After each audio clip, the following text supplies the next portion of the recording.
Greetings, all new hammer, middle hammer, and old hammer folks. I am Old Grumpy Wolf, and welcome to the Mini Bar podcast. I'll be serving up lots of awesome painting nerdiness, talking to other painters from around the web.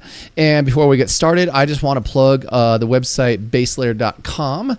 It's a social media based website specifically for miniatures. You can like, you can comment, you can post your own stuff. You won't get weird advertisements for toasters or other people's children or anything like that. So yeah, go sign up over at thebaselayer.com and start posting some of your miniatures. In the meantime, we have with us tonight a buddy of mine. His name is Midnight.Gh0ul. Welcome to the show, sir. Hey, how's it going? What's up? Just a lot of painting. Pretty much what I've done most of the day, actually. Were you streaming today or? No. I usually stream on Thursdays and Sundays unless something's going on. Then I ended up switching the days, but usually Thursdays and Sundays. Okay. And I'll put your it's on Twitch, right? Yeah. So I'll throw your Twitch link down at the bottom for anybody who wants to go check out his streams and like give him money for being a rather snazzy and cool guy for painting things. Well, I appreciate that. So and just for the audience, where are you located? So I live in Las Vegas, Nevada. I've been here for like 30 years at this point, so I feel like I'm pretty much a Vegas native. I got about 14 years on you there. Well, probably on this earth too. It's kind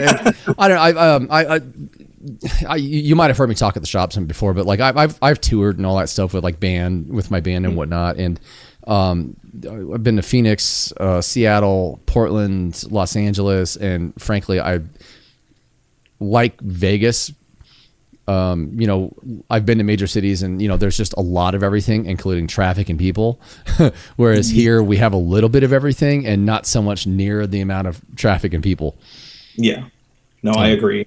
And, before the whole COVID thing happened, Vegas was actually kind of an interesting place because you could go out drinking until 4 a.m. and then go get sushi at 4:30 in the morning. I mean, you can still do that now. A little bit, some places. Yeah. Yeah. I'd have to poke around. Dude, I found, it just opened. I think it's downtown or near downtown. It's near the Arts District, I think. It's a 24-hour Thai place. Oh, yeah. That's kind of cool because you don't see a whole lot of 24-hour places anymore. Yeah, especially Thai food.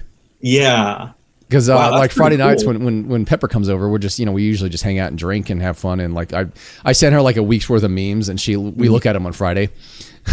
So usually by the time we're done, it's like 8 or 9 o'clock, and we want to go get food. And 9 o'clock is when everything closes. Now it's like, ugh. Yeah, I'm like, when did we come LA? That's kind of lame. Right. Last call. What do you mean last call? This is Vegas. Last call. Oh my God, I'm going home. Yeah. I feel personally insulted by those two words. Yeah. I remember pre-2021 or pre-2020, I didn't even know we had a last call. Yeah, well, it really didn't start until, everything kind of opened back up again.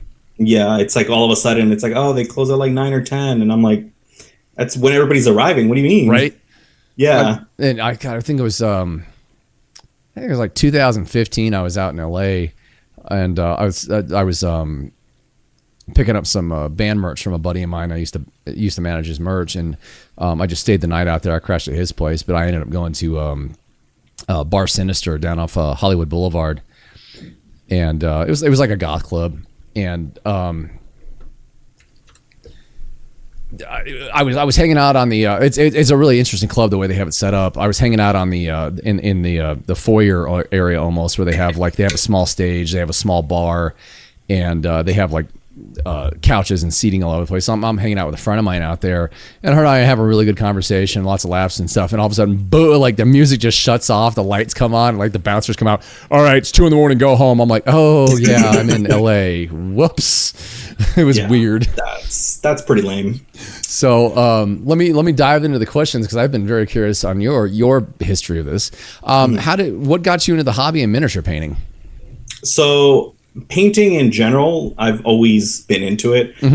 Did like classes in like high school, a little bit in college, just like taking like coursework and art history and stuff like that. Growing up, my dad, he's like, I wouldn't say like an architect, but he would design people's backyards. He would sit with them, design them, draw them up, and then basically have a crew to basically recreate their front and backyard. So like drawing and everything was a part of my life. So I want to say it was like 2.5 years ago now. Mm-hmm. It was September of 2024. We go into a game store, and then me and my wife are like getting stuff for D&D because we're gonna play D&D with friends. So we're picking up dice and stuff. Was it War Room? No, unfortunately, I wish. God, I wish it would have been so cool if it was. The story would be so much nicer. No, it was another store, Power 9. Not a super big fan of that store now, but where's that at the time we did. It's in like northwest? No, northeast. It's like northeast. Like cross It's been around. I think across street from like the Cannery. Oh, okay. Yeah, it's out like in kind of Northtown-ish, but on the other side of Northtown. Yeah, like when Northtown gets a little nicer. Yeah, it's like in that area. Craig. Yeah. So I went there because we were just in the area, and I was like, oh, there's like a store here. Let's see what they have. So because I remembered a long time ago they used to do board game stuff. So I'm like, oh, let's go in there. So we were getting a bunch of stuff, and then I see this giant box. It's called the Leviathan box. Yeah. So then I'm like, hey, so like they had like a little tiny setup with a bunch of minis that were like painted and stuff. And I was like, hey, so like, is that this? And he's like, oh, well, that's the newer thing. It just came out. It's 10th edition. It just came out a few months ago. Like it's still really, really new though. Oh, I feel dumb. Like, okay, so I thought Leviathan was 9th edition for some odd reason. No, you're good. Yeah, it was like the beginning of 10th. I think they might have talked about it in 9th, but it became like a whole thing in 10th. So he's like, oh, this is called Warhammer. It's a tabletop game. I remember the guy, because I was like, oh, that actually looks pretty cool. Mm-hmm. And the guy's like, oh, but don't worry about that. If you want to start a small one, there's, I think Underworld is what he called it. He's like, oh, there's Underworld. It's like a smaller version. And I was like, that doesn't look as cool as that, though. Yeah. He's like, oh, but I recommend this. And I was like, but that's not this. Later on, I found out they're completely separate. So I'm like, I don't know why he was trying to sell me this other game when that's like more fantasy than. Yeah, I thought Underworld was fantasy based.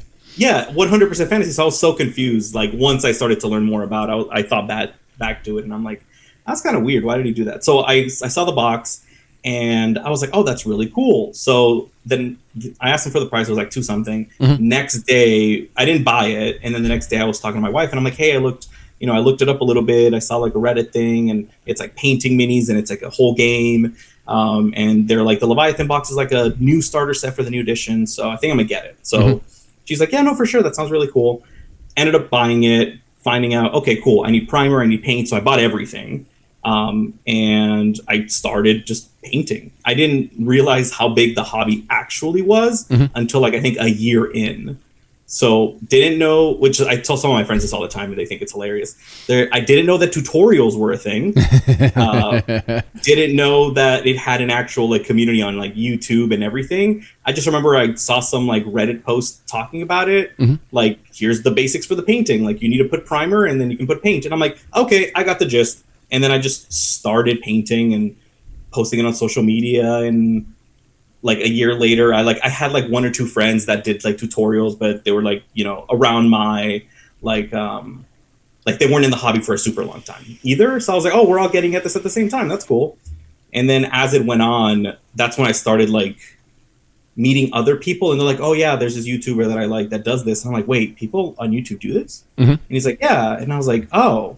He's like, I was like, hey, can I get it? And I think it was who was it? Ninjon. It was Ninjon. Oh, okay. Yeah, that was like my first like recognition of like a YouTuber that did Warhammer stuff. And I was like, oh, I'm like, wow, this is actually pretty interesting. I didn't know that this was as big as it was. And then I think at the time is when I first ran into War Room, because a friend of my wife's is like, oh, they do like D&D, and like I think they do that Warhammer stuff that your husband likes. And I was like, all right, cool. So we went to check it out, and I think we met Ray and Matt. And then he's like, oh, yeah, we're actually going to start a crusade in a couple weeks. Mm-hmm. And then that's when I started going to the shop a lot more frequently. Oh, okay. Did you start with Citadel paints? Yeah, Citadel paints. Yeah. We all know how we feel about those. Yeah. I almost immediately got rid of them. Like, I think I went a few months using them.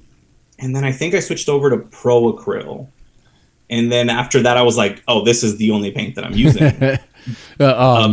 Every time I do my bases on my miniatures with that dark brown, it's Doom Bowl brown from Citadel, and I'm always reminded of like, God, I hate this paint. It's so.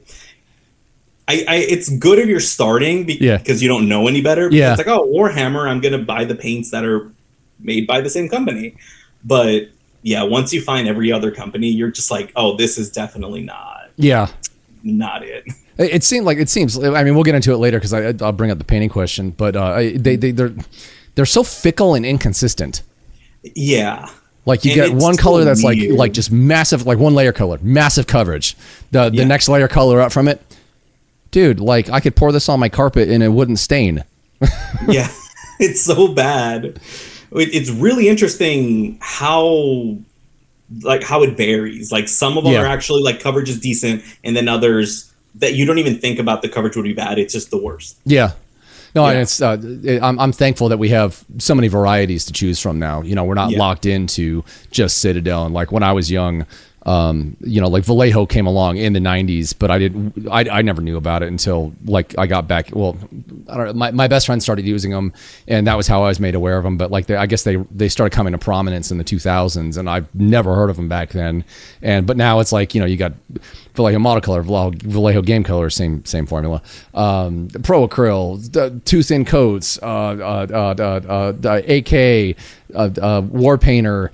And then all the other ones that like are kind of like in the offshoot. What's the one that Ken uses? It's they sell it in Europe. I can't think of the name. Ionic, something like that. Yeah, but just I mean, we've got so many different. There's so many different formulations and so many varieties of paint out there that exhibit different behaviors. It's really nice to be able to. Okay, this blue ain't working for me. I'm gonna go try it from AK, or I'm gonna go try it from War Painter. Oh, whoa, this works way better. It's the same color, but it works way better. Yeah. No, it's funny enough. Actually, I have Green Stuff World paints. Like they sent me like their core colors a little while ago, and I've been using like some of their that's news to me. I didn't know they made paints. Yeah, they're actually pretty good. They're really thin, and the coverage is actually pretty nice. It's kind of like Pro Acryl. Kind of like Pro Acryl, a little similar. I feel like they're thinner than Pro Acryl. Oh, cool. Yeah, so today actually, there was one color that I was trying to find in like Pro Acryl. And I'm like, no, it's just none of these are going. Mm-hmm. And then I was looking at my Green Stuff World paints, and there's one color in there that I cannot find a replacement in any other brand. It's like a mauve magenta color. And I was like, this is like the perfect color that I need. Mm-hmm. I can't find it in like Warpaint Fanatic or Pro Acryl. I'm like, it's so weird. Did you poke around at AK? I haven't done AK. I'm not a super fan of AK. I've used a couple of them, and I'm like, I just can't get like the blending right. So AK is like the one brand that I'm lots of water and layer glazing. That's how they work. Yeah, and I'm like, I'll stick to the ones that I know so far. Well, there's some specialty colors like that certain brands make that nobody else makes. Like right now, War Painter is the only one that makes an identical replica of 90s, 2000s Citadel, Space Wolf Gray, and Blue Gray, which became Shadow Gray. Yeah. No, they're Frost Blue and they're Arctic Frost Blue and I forgot the other color. Perfect replicas. Nobody else makes them. Period. Yeah, I think I tried using their version over at a Pro Acryl. It's not the same. I like War Paint's way better. Oh, and I got I don't know. I said Heidi last time I was in the shop, but I came in to like search for different blues to use for my Ultramarines tutorial, and I ended up buying every AK blue, and I bought a couple of Pro Acryl blues, and none of them they didn't blend the way I wanted them to, and I picked up 2 blues from War Painter. And War Painter still has a somewhat satin finish to it, so there's certain colors that just blend easier with a satin finish. So I bought those 2, and I was like, oh, these are perfect, but I need an intermediary color. War Room was out, so I went over to Action Comics and just bought all the missing colors from that entire blue range. But they work exactly the way I want them to work. So like the initial thing starting out was like I was trying to build up midtones, and when I was mixing an AK blue with a War Painter blue, and it kept leaving like really hard edges. It wasn't feathering the edges, like no matter how much water I added. And it's just, that's indicative of the way the paint dries, because AK dries matte. So I was like, yeah, I've got to get these War Painter paints. This will work. I sat down with them, played with them the other night, got my blueberry test marine worked up, and perfect. So yeah, we get stuck in those situations where it's like we find one really good color, and it's like, I want it from another paint formula though. Yeah.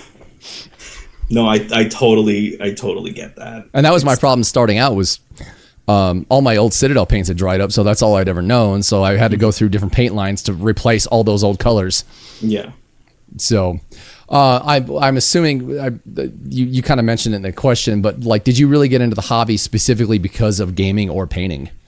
So originally it was for the painting aspect because they looked interesting. I'm like, oh, I'll see about the game as it goes. But the models, like the detailing of the models and like the way they're posed and stuff like that, I thought was really cool. And that's kind of what got me more interested. Okay. And then as it went on, I learned how to play the game, and then I really fell in love with the game as well. Oh, cool. So it was like one led to the other, but now I paint to make my army look really good on the tabletop. So that's like, it's pushing me to make them look better and better so that I could play more and more. How much, I know, like I've seen you play, how much of your army is actually painted though? I don't play with an army if it's not painted. Okay, I totally understand. So if I want to play with a unit, I got to finish painting it. Oh, that's a good motivator. Yeah. So I think I can finally start playing my Emperor's Children after like 6 months because they're finally finished. Or at least like the core is finished. I'm still working through it, but like, okay, cool. The stuff that I'm going to play with right now is done. So while I work on the other stuff, at least I don't have to worry about them. Is your Emperor's Children, is that your primary army or? My primary army is my Dark Angels. Oh, okay. But right now I'm playing with the Emperor's Children. Your Dark Angels that have like 4 different versions of the lion. Yeah, I painted 3 versions of the lion. No, 2 versions of the lion. About to make a 3rd version, probably for next year for Adepticon. And then who knows? Maybe I'll get a 4th one by then. Is that 3rd version the one you were talking to me about, doing them in pink? So it'll be. Originally, I was doing them in purple. Okay. But then I might be changing that up because I haven't started on it.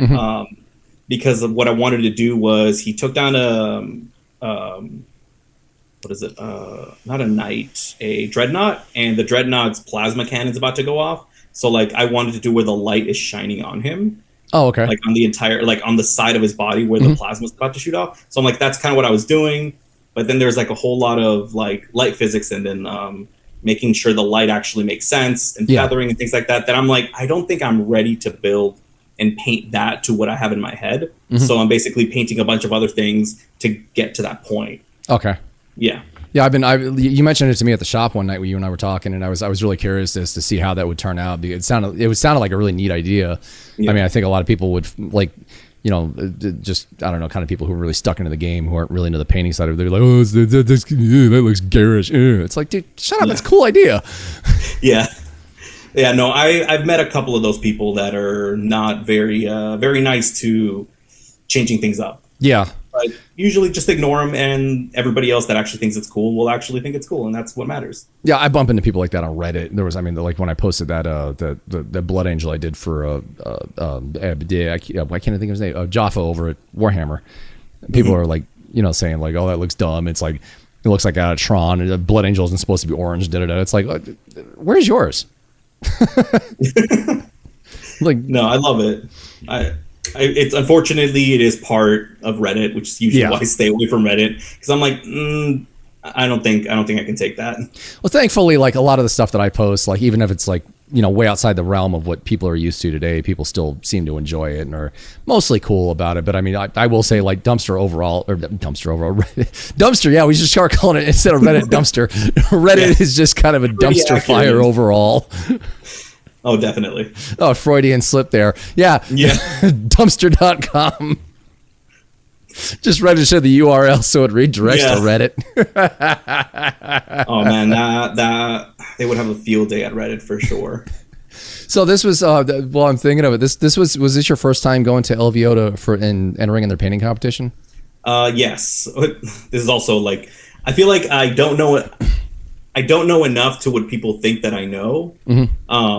I didn't know painting competitions were a thing until LVO. Oh, really? The last LVO, I was talking to the guys over at War Room when they had a booth there back in January. Yeah. And I think I was talking to them on one of the days, and I think it was the day that they were doing the announcement of like who the winners are for the painting thing. And then Matt asked me, he's like, hey, so did you enter anything for the competition? And then I was like, for like the Warhammer competition, like playing? And he goes, no, for like the painting competition. And I was like, what's the painting competition? And then he like it gave me like a basic rundown. He goes, oh, you paint the model, blah blah blah. And I was like, oh, I thought there was only Golden Demon. And he goes, no, dude, they're everywhere. Yeah, they're constantly all year round. There's like a bunch of different. Basically, every large event has a painting competition. And then I was like, oh, I didn't know that was an actual thing. And he goes, yeah. So I didn't even start painting for LVO because I wasn't even 100% sure if I was gonna put anything in until I remember in one of my streams I was painting the Gene Stealer. And then we made that thing was cool. We made the little thank you. We made a joke where in the stream, I think it was my friend Grayson or Space Jam, he made a joke saying, oh, you should paint a little space wolf for another mutual of ours, Dork Depot, and then have him like he took down that guy. And I was like, oh, that's really funny. Yeah, I should do that for the base. And then as we were talking about it, they're like, you know what would be even, and I said, you know what would be even funnier is if I painted him high quality, entered him in the competition, and then won something. And it's like, hey, Dork Depot, that's your guy down there. And that was literally like I won, and I remember telling him this. I'm like, I am 100% doing this for the bit. Like I'm my only interest in winning is just for the bit because I thought it'd be hilarious. So when it actually won an award, we were like dying at the shop the next day. Yeah. What did you get for your lion, or for the Gene Stealer? Was it an iron? Or did you get a bronze? I think it was iron. Okay. Yeah. I got an iron for the Gene Stealer, and then I got an iron for my League of Votan character. Which that one actually kind of surprised me. I thought you got one more iron. I thought you got 3. I got 2. No, I only got 2. Yeah. The lion didn't get anything, which I was like 100% like I knew it wasn't going to get anything because it was like I painted him super early on before I really got into non-metal metallics. So I was like, when I was inspecting him, I was like, you know what? There's a lot of things that I could do to make this a lot better, but the competition's in like a week. I'm not going to bother. I'm just going to enter him as is. Because he was just a piece really to play with. I didn't really attempt to do anything major with it until the last 2 that came out. The Votan one I was a little surprised because I think I painted him in like 2 streams, and then my wife's like, because I think I finished him the night before. Like I think I was that Monday before I took him to paint night, hobby night, and I was like just painting like the sword or whatever. And then my friends are like, "Oh, did you just finish him?" I'm like, "Yeah, I'm just finishing him up." And they're like, "Oh, are you gonna enter in the competition?" And I'm like, "I don't think so." I'm like, I spent like maybe 10 hours on this guy. Like it was like 3 streams. I'm like, I don't think I'm gonna enter this. And then my wife's the one that convinced me. She goes, I mean, if you finished it, I mean, she's like, it looks really nice. Might as well enter it. And I was like, yeah, all right, sure, I'll enter him. Like, not really, because I was like, I think entry was like $5, and I could do maximum of 2. So then I went in there. I'm like, here you go. These are my entries for it. So then when my friends were like, because I didn't go to the announcement, my friends were there, and because I was playing a game because on Sunday? Was on a tournament. Yeah, it was during a tournament, so I wasn't able to like participate in the showcase stuff. But I was nearby, so then as soon as they announced that I had won 2 awards, my friends ran to my table. Dude, you won awards. Yeah, Chris was sitting there. He was taking photos of everybody who was winning stuff, and I couldn't stay for the award ceremony. My gal's daughter was in town, so we had to go out to dinner. And I remember I went to go pick the models up at like 12. And they're like, "Oh, you're not." It was like all I saw were the intent to buy coins. I didn't see any winning coins. I was like, I thought I didn't win anything. I was like, oh, screw it. Wait a minute. Like, there's still a bunch of like high end painted stuff here, and there's only intent to buy. And I went and asked one of the guys, and they're like, oh yeah, we're doing an awards ceremony. I was like, I can't stay. Can you just give me my awards if I won any? He's like, hang on, I gotta ask somebody. And he comes back. He's like, yeah, that's fine. Come on over here to the laptop, and then doink doink doink. And it was cool. But yeah, Chris was there taking pictures during the awards ceremony for you, me, and everybody else who entered, and just like texting them to us. Yeah, I was like, wait, I actually won something? Yeah.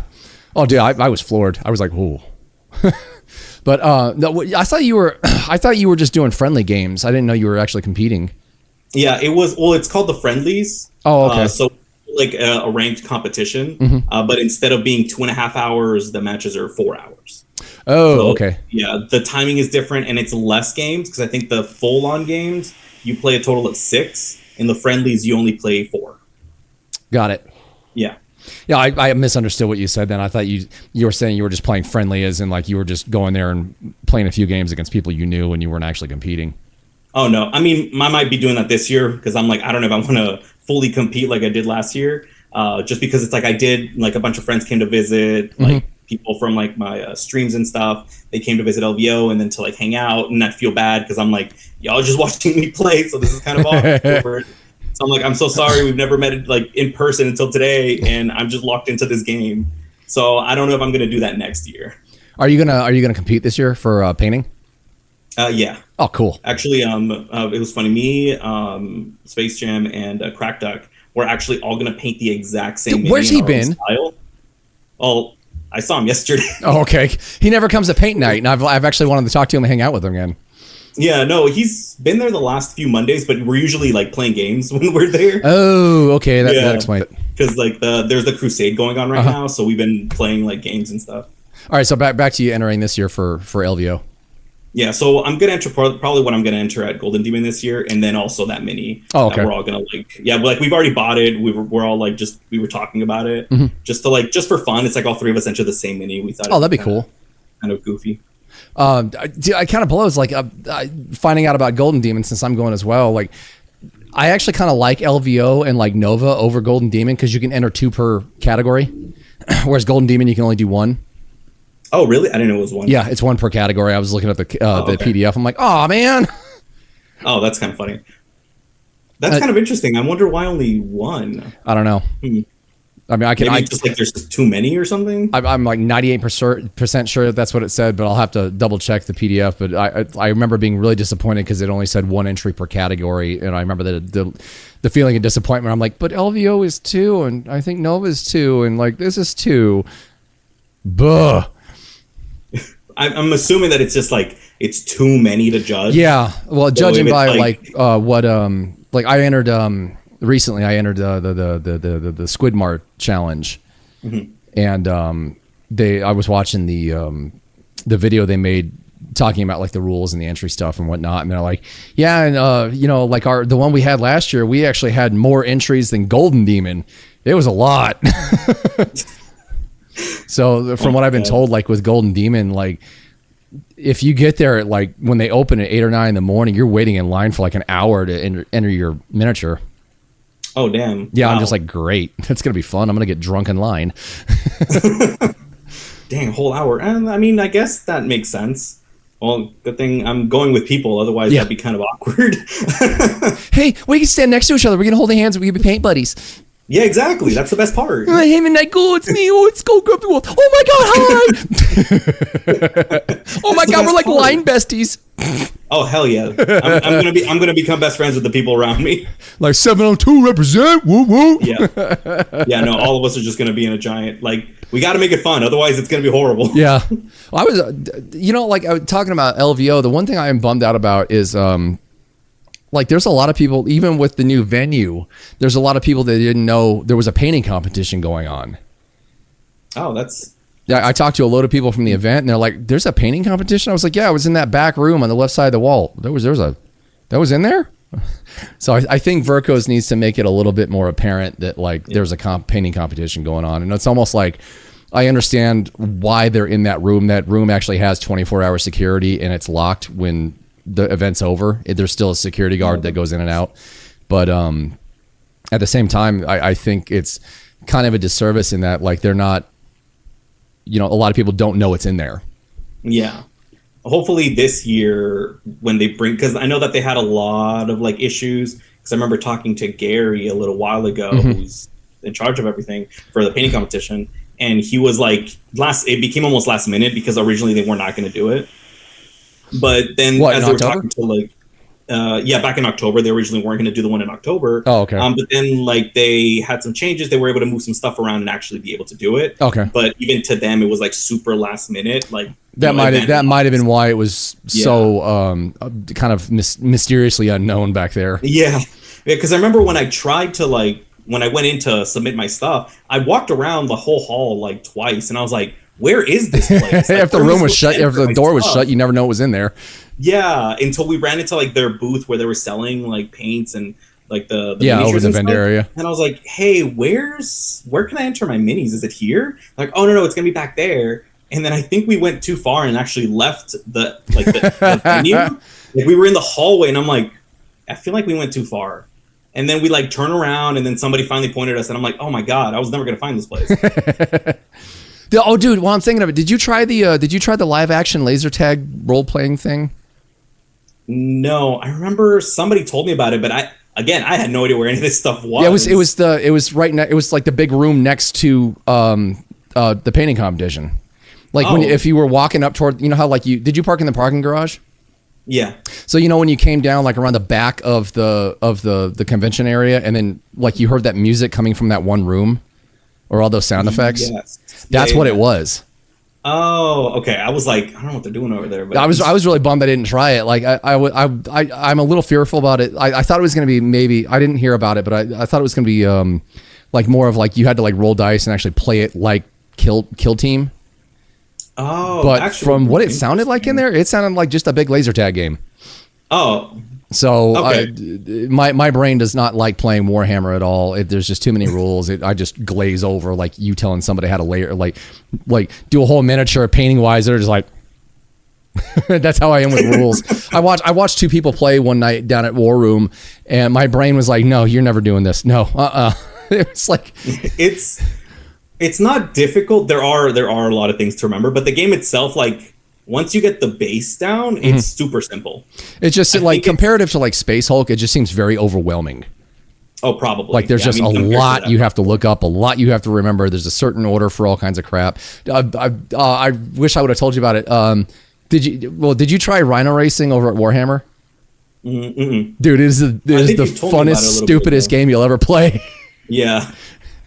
It's like one sheet of rules. One side of the rules is you roll, I think it was, you roll 1d6 to get that. No, 2d6 to get, no, okay, now hang on.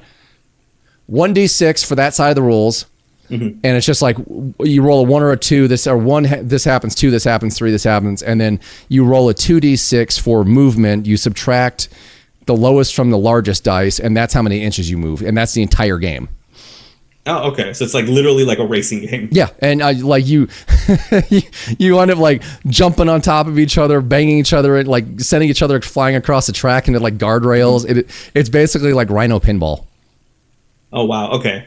It sort of reminds me of because there's an orc game. It's a tabletop game. You use like the orc vehicles, and it's orc racing. Oh, okay. This is a little bit different. It was from what I was told. The Jaffa adapted the rules from Squig Racing that they do at Golden Demon or at Games Day, and he readopted the rules for epic scale rhinos. Oh, okay. And dude, it's hilarious. Like the craziest thing happened. I was battling somebody, and we tied dice rolls on 2d6 5 times in a row. Oh wow! That will never happen again in a million years for somebody to do. Literally, we rolled the same dice 5 times and hit the same number. That's like a 1 in a billion chance. Yeah. But I'm glad. Yeah, LVO is like with what they're doing. LVO side, I'm since you're going, this is my first one too. I'm really curious as to what Golden Demon's going to be like versus like what we get here in Vegas for LVO. Yeah, I mean, I'm sure it'll be like super different, which I'm actually pretty excited about just to see. Completely different community, because here it's like, it's cool, but I'm like, okay, I kind of know the community here a little bit, especially over at Verico's Vault. I'm like, I know some of them a little bit, but like seeing something completely different, a completely different state with completely different people, I feel like will be a lot of fun. I don't know if it'll be better, but I would assume that it would at least be entertaining. Yeah. I know the vendor. Oh, I was talking to Lila Mev last week. She filled in my episode 25 spot of season 1. Thankfully, she saved my butt. But her and I were talking about Golden Demon, and I guess like there's some of the vendors and some of the manufacturers and stuff. They host their own little painting competitions within Golden Demon. Oh, that's pretty cool. Yeah, I had no idea. She's like, yeah, I'm entering like 2 or 3 different competitions. I'm doing Golden Demon. I'm doing this. I'm doing that. I was like, there's other competitions. She's like, yeah, there's like 4 or 5, 6 of them going on from like smaller vendors and whatnot. I was like, that's pretty cool. Okay, well, I wish I'd have known that like 4 months ago. I would have painted something for them. I'll be prepared for next year then. Yeah, right. Yeah, that'd be pretty good. That sounds really cool though. With your painting, just to kind of get back into the show. Oh yeah. With what you paint, what kind of paints do you use? So primarily, Army Painter and Pro Acryl are like the 2 go-tos. Mm-hmm. I feel like they're probably 50-50, but I think I'm leaning a little bit more towards Army Painter paints. Oh, really? Yeah, just slightly. Like I see myself reaching for them a little bit more for when it comes to like when I'm painting right now for Golden Demon, like I think all of it is from, now that I think about it, yeah, I think all of it is from Army Painter. Okay. I think I only used Army Painter paints for that piece. I thought you were using like primarily Pro Acryl. For commission work, weirdly enough, it's primarily Pro Acryl, just because I feel like I can work faster with Pro Acryl. It might not be as punchy, but usually like the stuff that I've been getting at commissions lately has been a lot more grimdark stuff. Okay. So I'm like, I don't need it to be a lot more punchy. So for those, for some reason, Pro Acryl has been a lot easier to work with when it comes to that. But for like this piece specifically, I've been using mostly that. Okay. But yeah, like whenever I go to like hobby night, it's usually my Pro Acryl stuff that I take with me. Yeah, because I was about to say, I remember you just bringing Pro Acryl with when you're down there. Because usually like my bag is set up with like all my core colors that I usually like can work around with. I'm like, oh, I can just mix colors if I don't have anything. Yeah. So like my paint bag is usually that, just core colors, and then that way I don't have to worry about switching paints out or anything. Because I'm like, oh, I know these will work fine. Yeah. Okay, well that makes sense. That's why I always see Pro Acryl. But yeah, I will say one thing I really do like about Army Painter's line, the War Painter stuff, is just the variety of colors they offer. Yeah, and it's the same thing with like AK. They have so many colors. Yeah. Like it definitely scratches that collection itch because it's like, oh, I really want all these colors. So like when I see it on my desk, like the setup that I have, I'm like, yeah, this feels nice seeing all the colors there. I just went through my little paint storage thing on my desk. I just cleared out a bunch of AK colors. Like I bought a ton of AK colors to experiment with, but also it was because I painted up all those rhinos and land raiders for Joffo. And for the Warhammer shop for him to use in Rhino racing, but I knew I was going to have to do all the Chaos Legions, a couple of Space Marine Legions. I had all those covered, but it was just I wanted to try out some of their teals and their pinks and stuff like that. So it was a perfect excuse to try it out. But I went through last night and like cleared out all the paints I'm not going to use for anything in the near future for my little paint storage rack. Just threw them and separated out into like another little container, like just all my brushes, my paints. My little clippers, stuff that I, like specifically use. I always get tired of opening my big storage box of Warhammer stuff, taking out the paint thing, and then having everything else go in the spot. But yeah, I'm back down to like manageable colors in my paint rack again. I'm like, oh, this is so much easier. I don't have stuff flopping over anymore. Oh, well, that I've had that before, and it's not fun. No, I unfortunately I don't have the room on my desk to have like those stands, like the nail color holder stands where you can put paints in them. Oh yeah. I don't have a friend of mine like 3D printed a specialized stand that doesn't take up a lot of room and has like just slots for the paints that are like the set size. So he sent me a bunch of them to like just have laid out on my desk to make it a lot easier. Yeah. Yeah, and then I got a bunch of ones for the wall. So now I have like my screen and then like paints around the wall, and then underneath the screen also has more paints. I'm assuming what's under the screen is the stuff that you use more often. Yeah.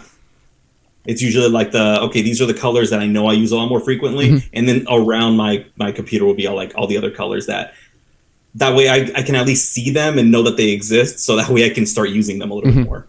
Yeah. Oh, one thing I wanted to say about we were talking a little bit earlier about trying out AK and whatnot. One big thing about the consistency that I like in their paints is I found very, very few of them separate in water. Yeah, I did notice that. Like whenever I try to like thin them down, they it's not grainy, and I think it might have just been the color that I used because I think it was a blue that I didn't really like. And it like, I remember when I put it in a little bit of water, it like spider webbed. And I was like, that's weird. I've never seen that before. I think I know what blue that is because it's the only blue that I've experienced that with. But yeah, and I remember I was so confused by that. I was like, what is this? I mean, it's not that big a deal. You just mix it back up again. But I remember starting with when I got back into this stuff, like having Games Workshop's layer paint sitting in water and just watching them completely separate from one another. I'm like, what is that? Like one side of it's the weird black acrylic medium or like gray acrylic medium, and the other side's the pigment. It's like, That's just weird. Yeah, I've seen that with it's like a white from Citadel. It's like it's their white color. I've heard nothing but bad stuff about their whites, man. Oh, they're white. It's horrible. I remember I got it once and I tried mixing it really hard, use the vortex mixer, and it would still have like separation between the medium and the actual pick. It was so weird. After that, I was like, yeah, I'm just throwing this away and I'll find something. Most of my droppers, like I converted all my Citadel paints to droppers, but I'll usually, even with War Painter paints, when I get like, I don't know, like an eighth of them gone in the dropper, I'll start dumping water in there so they're easier to actually mix up when you shake them, even if they have an agitator ball in them. Yeah, I've also tried using Flow Improver on Citadel, and that usually worked pretty well. Yeah, I've heard people talk about using Flow Improver like for like an airbrush. Well, just for like standard usage. Okay. Like just for like actual like brush usage, just put a couple drops of Flow Improver on the actual inside the actual container, and then usually helps the paint where it thins it down a little bit, but the pigment doesn't suffer for it. I have to look up what's in that stuff because I'm curious. I hear a lot of people talk about using like airbrush Flow Improver, just Flow Improver period. Yeah, I'll have to take a look to see what's in that stuff because I'm wondering if there's some kind of not corrosive medium, like an astringent in there that actually kind of breaks down the paint itself to help thin it out permanently. Yeah, I don't know what's in it, but it worked. Well, and out of all the paint brands you've tried, which one's your favorite so far? I feel like still Pro Acryl might be my favorite, because it's pretty thin. But you know, if you thin it down a little bit more, it won't suffer for it. Yeah. So I feel like that's kind of my favorite thing about it. So Pro Acryl would still probably be my first. In a very, very close second, I think, is Army Painter. Okay. Yeah. Now you're talking about War Painter, right? You're talking about War Fanatic. Painter. Oh god, not the original one. So I never tried the original. Oh, it's horrible. I tried it like twice. I think I had like 4 or 5 different colors. They were the worst. Were they just so like bad. Were they really thin or what were they? I remember the pigment was off. It was inconsistent. It didn't. It when it dried, it just looked weird. I don't know if it was maybe too matted or it just looked weird. And working with them, like mixing colors, just didn't mix well. Okay, it was really odd. I did not like them, and they would separate super easy. Right when I got back into this stuff, they were phasing that out. Like War Painter was introduced, I think, I don't know, within like a couple months of me getting back into this stuff again. And I heard Army Painter was just being completely phased out. I think I bought one color by Army Painter that was close to the blue gray that I was looking for. And I put it down on my palette and kind of played with it a little bit, but it was the one time I used it. So yeah, I've just heard people say like the first series was pretty bad, but like once they went to War Painter, like it was a whole different ball game. Yeah, they like did a massive overhaul on their formula, on everything. Yeah. It's basically a brand new paint line. It wasn't just like an update. No, it was just completely new, which I was like, thank God. Yeah, Adam told me when I had Adam on last year, he was telling me a little bit about, I don't remember quite what he said, but I remember he said it was, you know, they had the War Painter formula for quite a while and they decided to like just fully go after it or something like that. So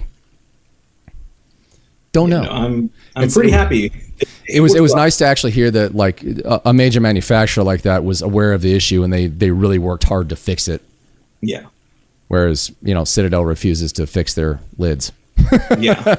I don't think they ever will. It's so disappointing because like the old Citadel bottles from the 80s and the 90s, dude, they were airtight. You kept the lid cleaned out. You stick them in storage for 10 years and you get it out of storage again, pop it open and it's ready to use. Yeah. I have seen that like from the actual bottles that I've seen like in real life. I'm like, oh yeah, the lids, they're so simple, but they seem to do a much better job than what we have now. It's so weird. And the whole kickstand lid on the Citadel thing, it's just like that drove me nuts. Yeah. Because the old lids that I grew up with, you just pop them backwards and they pretty much stay open. There was no kickstand. You just kind of open it up and it stayed up. And but this one is no, we got to make it all technical. Yeah, I've had issues where there's like a little too much plastic on the kickstand when I first got. So some of them won't even stay open. Like I'll pop it open, do the little kickstand thing on the bag, and then like 10 seconds later, I just see the lid go bloop. Yeah. And I'm like, well, I have to keep holding it up. So then what's the point? Oh, the weird thing is like I've seen, you go buy a new pot of Citadel and like it almost looks like the back of the lid, even if it's sealed, the back of the lid's already like raised up. Yeah. And some of them are completely flat. Other ones like gunk. It's like, oh, that's reassuring. Yeah, I think I bought one and it was already dried out because the back was slightly open. So then I like went back to the store and was like, hey, this one was dried out. They're like, oh my God, I'm so sorry. They just swapped it out for me. But I remember I was like, it's a new bottle. How is it dried out? That's crazy. Right. No, I was gonna say, I still like their washes or their contrast paints and a few of their shade paints. I like their metallics a lot too because they still work like they did in the 2000s and the 90s. Yeah. Yeah, their contrast paints are, I think, the only thing I have now. Yeah. I have like a bunch of their contrast paints because I really like them. I like to use them as washes, so I just like thin it down, like super well, and then use that as like a wash. Yeah, that's what I do, and that's the nice option about it is they're so pigmented for the most part, especially like their browns, that you can actually pick your own opacity and just water it down. Yeah. Pick your own opacity by watering it down, as opposed to like. Yeah. Trying like Agrax Earthshade is the one that I found that has the most pigment in it for one of their shades, but there's just too much acrylic medium in their shades. Yeah, I'm not super fan of their shades. I'm like, I'll stick to their contrast paints and just water it myself. Oh, what's his name? Stolly just did a video on I think AK's new washes, and they look interesting. Yeah, I don't think they have some at Warroom yet. I know they had their speed paint equivalent. Yeah, I think it's a speed paint is what it is. Yeah, because they just released 2 new products. One of them was a speed paint, and then they also released a bunch of shades. Oh, I think the speed paints have like a red lid, and their washes have a blue lid, and that's how you know the difference. I don't remember. I was kind of halfway paying attention. I was just kind of like looking up when he showed the dried pictures. I was doing something else. Yeah. But I thought that was really cool because I think they had their speed paint equivalent for a minute. And then I think their washes they're only like 2 months old at this point. Oh, okay. Like they're like new. Oh, we went over to on Saturday. It was my birthday. My gal and I went out and met up with my painting bestie, and we ended up over at Little Shop. And dude, I've been trying to find. I really want to try them, the new Vallejo metallics. Their new true metallic paints, and unfortunately, like Little Shop carries the entire line of their stuff, but they're like, yeah, we're on back order for those. It looks like 3 to 4 months out. Like nobody in the U.S. can get them. Like, holy crap! Well, that sucks. Because they look so like bright and vivid for metallics. I'm like, I want to try those. Yeah, I recently picked up. I don't remember who painted. There was this guy on Instagram. He paints a bunch of Hell Drakes. So that's like this whole thing. And I asked him, I'm like, hey, what metals are you using? Because they were really good. And I think they were Vallejo, but they're alcohol medium metallics. I wonder if it's probably from one of their other lines. Yeah, it's definitely not this one. Yeah. Because I ordered it and it got here in like 3 days. I literally got them last night, so I haven't tried them yet. But they look really nice. Yeah, if they're alcohol based, just be careful with them because that'll eat into the normal acrylic paint real quick. Yeah, no, that's what somebody was saying. It's you have to varnish it first, like give it a varnish and then do that on top of it. And you know, if you want a little nip at night, don't drink those. Just go get some Jameson. Yeah, I can imagine. I don't think do what a teenager does. Drink the NyQuil. Yeah, just the next or the mouthwash. Gold. So I'm curious, who influenced your painting style? Well, like I said in the beginning, I didn't know that this was so big that there were actually tutorials. Well, and also too, you have something we can answer a little bit later. You have something very distinct that you do with all your models that I want you to talk about. Oh, the Pokemon thing. Oh, okay. I was like, do I do anything different? Yeah, I didn't really because I never really looked at tutorials. I just kind of painted how I wanted them to look. So then that kind of went in the direction until later on when I discovered tutorials. But even then I didn't really use them all that much. So I don't really have like anybody that influences the way that I paint. Yeah, it's kind of a boring answer. But yeah, I don't really have anybody because I didn't follow anyone or look up anybody in the beginning. So I was just like, I'll just do my own thing. Okay, then let's get into that whole thing that you like to do with your models. I think at one point you told me, and it's also on your Instagram, that you use you try to do a bunch of your stuff like in like a Pokemon color scheme. Yeah. Okay. So in the beginning, I was trying to figure out what to paint stuff. Like I was like, oh well, I don't know what to paint these guys as. Like I knew they had like official colors, but I was like, I don't want to paint 100 dudes just pink and purple because it was Tyrannus was my first army. Yeah. Like I don't want to just do pink and purple for like 100 guys. I'm like, that's gonna get so boring. So at the time, I played Pokemon TCG a lot. So I had a bunch tabletop of card cards. game. There we go. I had to think of the tabletop card game. I had a bunch of Pokemon cards. So me and my wife would like go and buy packs and open packs. And I think at the beginning, like right off the bat, I was like, what if I just paint mine as like a Pokemon? Like I'll look at these Pokemon cards, take the card, and then do the color based on this specific Pokemon card. And that's kind of how it started. And then as I started painting more, and then I'm like, okay, I really want to play with these guys. I started changing it so now units are a Pokemon instead of just individual models. And then it just kind of stuck because I'm like, it's a fun idea, and it actually looks pretty good on the tabletop. It's there was at LVO in January, my painting bestie came with, and he actually it was way later in the day. I think it was around like 7 or 8 o'clock when they were shutting down. He ended up going back into the area where all the painting classes were, and one of the classrooms, it was one of the master classes. They were doing much like what you were just talking about. I think they were, I don't remember if it was a miniature or a bust, but they were. The class was like teaching how to take a color scheme from like a painted, like an actual painting, right? And work that into the model, like make the model. So like, let's say it's a painting of a sunset on like the beach and the ocean.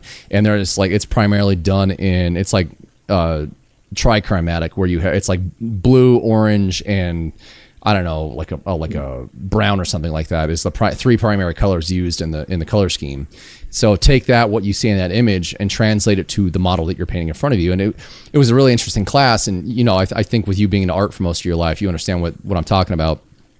But it's neat that you actually took that same idea that you didn't have to pay $1,000 for the class for and translated it from Pokemon cards to your miniatures. That's really cool. Yeah. I just thought it was like a fun idea. Yeah. I thought, okay, this will make them interesting, and I won't get bored of it because it's like it'll always be a different color scheme. I mean, just dumb idea. That'd be kind of cool if you had Ray like 3D print you a bunch of little Pokemon that you're basing your color schemes from, and like I don't know, itty bitty little tiny guys or something like that. I don't know, like smaller than a Nurgling, and like put them on your base somewhere, like that'd paint them up funny, so you can see where the color scheme came from. Yeah, no, that'd be really funny. Like some of my. Like on stream and like the chat and stuff, people like started coming up with lore where it's like, oh, you know, they discovered old Pokemon games and that's where they're getting their color scheme from. Oh, dude, that Kirby Marine I printed, dude, Reddit went nuts with lore for that. Yeah. They came up with a chapter name, a slogan, a battle cry, the entire chapter history. I'm like, this is just awesome. It's taking on a life of its own. That's usually like and that's kind of why I like the hobby so much. It's like, you could just create one thing and then the community itself will like come up with stuff for it. Yeah. Which is a lot of fun. It's like, oh, here's what I think. And they're like, cool, we'll add that in there. But actually, here's our entire history. Like, we know you painted it, but here's the history of your guys. It's like, okay, thank you for making up the history. I never would have thought of that in a million years. Yeah. And I'm like, oh, that's actually kind of cool. I'm going to write that down. So when somebody asked me, this is the history. The funny thing is the battle cry that they came up with, like it was the quote was like something like, and from the depths of the dead body pile, there was one more Chaos Lord in wait for battle with the Kerbis Pokemon or whatever you call them. And in desperation, he clicked his chainsaw out and screamed his battle cry, Poyo! Okay, I was going to say it has to end with Poyo. If it doesn't, I don't know. Yeah, I was dying, dude. Oh, that's beautiful.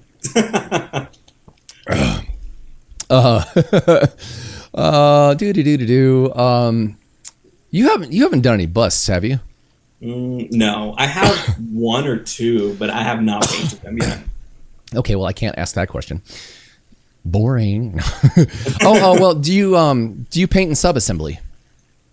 Not very often. I've done it a couple times. Primarily for like bigger models. Whenever I'm like, I want to get details of like, especially when a model has a cape, then I would have to do that a little sub-assembly if I want like heavy detail on it. If I'm just going to like paint them together for tabletop, then I won't bother with sub-assembly. But like the lion, when I painted the lion, I did him in sub-assembly because the cape was so flowy. Yeah.